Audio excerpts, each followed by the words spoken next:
ಆನಂದ್ ಅನ್ನುವಂಥವ್ರು from reign of empire ಅಂತೇಳಿ ಪುಸ್ತಕದಲ್ಲ ಈ ಪಾಶ್ಚಾತ್ಯ ದೇಶಗಳನ್ನು ಆಧುನಿಕ ಜಗತ್ತಿನ ವಿನ್ಯಾಸಕಾರರು ಎಂದು ಹೇಳಲಾಗುತ್ತದೆ. ಆದರೆ ಅದರ ಹಿಂದೆ ಎಷ್ಟೊಂದು ಕ್ರೌರ್ಯ ಮತ್ತು ಕಣ್ಣೀರು ಅನ್ನೋ ಮಾತನ್ನು ಬಳಸ್ತಾ ಇದ್ದಾರೆ. ಯಾಕಂದರೆ ಇವರು ಗೆಲ್ಲಬೇಕಾಗಿತ್ತು ಅಂದರೆ ಇವರು ಕೈವಶ ಮಾಡ್ಕೊಳ್ಳೋ ಸಲುವಾಗಿ ಎಷ್ಟು ಜನರು ಕೊಲೆ ಮಾಡಿದ್ರಪ್ಪ, ಇವರು ಎಷ್ಟು ಜನರಿಗೆ ನೋವು ಮಾಡಿದರು. ತಾವು ಒಂದು ಕಾಲೋನಿಯನ್ನು ತಮ್ಮ ಕಾಲೋನಿಯನ್ನು ನಿರ್ಮಾಣ ಮಾಡೋ ಸಲುವಾಗಿ ಇಡೀ ಒಂದು ಮಾನವ ಜನಾಂಗ ಹೊಡೆತ ಕೊಟ್ಟು ಹೋಗಿಬಿಟ್ರು. ತಮ್ಮ ವಿಚಾರ ನಮ್ಮಲ್ಲಿ ಹಾಕಿದರು, ಅದ್ರ ಕೆಲವೊಂದು ಒಳ್ಳೆಯವು ಬಂದು ಇನ್ನು ಕೆಲವೊಂದು ಕೆಟ್ಟವು ಬಂದು ಅನ್ನೋದು ಚರ್ಚೆ ಭಾಳ ದೀರ್ಘವಾಗಿ ನಡೀತದೆ.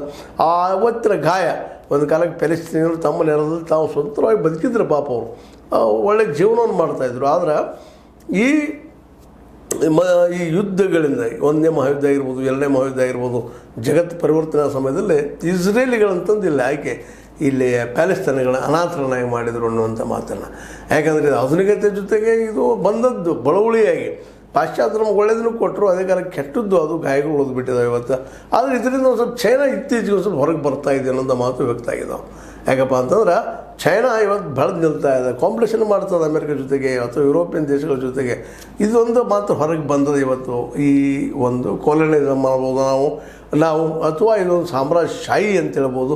ಇದರಿಂದ ಏನಾದರೂ ಇವತ್ತು ಹೊರಗೆ ಬಂದಿದ್ದರೆ ಒಂದು ಸ್ವಲ್ಪ ಚೈನಾ ಬಂದದಪ್ಪ ಏಷ್ಯಾ ಖಂಡದಲ್ಲಿ ಅಂತೇಳಿ. ಮತ್ತು ಒಂದು ಕಾಲಕ್ಕೆ ಜಪಾನು ಸಹಿತ ಅದು ಏನಪ್ಪ ಅಂದ್ರೆ ಕೊಲೋನಿ ಅಂದ್ರೆ ನಮ್ಮ ಮೇಲೆ ಆಳೋದಕ್ಕರ ಬೆನ್ನು ಹತ್ತಂತಿದ್ದವು, ಸರ್ವಾಧಿಕಾರಿಯಾಗಿ ಬೆನ್ನು ಹತ್ತಿದಂಥದ್ದು. ಅದು 2ನೇ ಮಹಾಯುದ್ಧದಲ್ಲಿ ಹೊಡೆತ ಬಿದ್ದ ನಂತರ ಅದು ಒಂದು ಏನಪ್ಪ ಅಂದ್ರೆ ಸಮಾನ ದೃಷ್ಟಿಯನ್ನು ವಿಚಾರ ಮಾಡುವಂಥ ಒಂದು ದೇಶ ಪರಿವರ್ತನೆ ಆಯಿತು ಅನ್ನೋದು ಸಹಿತ ಈ ಸಂದರ್ಭದಲ್ಲೇ ನೆನಪಿಸ್ಕೊಳ್ತಾ ಇದ್ದಾರೆ. ಇನ್ನು ಶಾಹು ಪಟೋಲೆ ಅವರು ನಮ್ಮ ದೇಶದ ರೆಸಿಪಿ ಆಫ್ ಹೆಲ್ತ್ ಕಿಚನ್ ಅಂತೇಳಿ ಪುಸ್ತಕದಲ್ಲಿ ಮಾತಾಡಿದ್ದಾರೆ. ವಿಶೇಷವಾಗಿ ಶಾಹು ಪಟೋಲೆ ಅವರು ಮರಾಠವಾಡದವರು.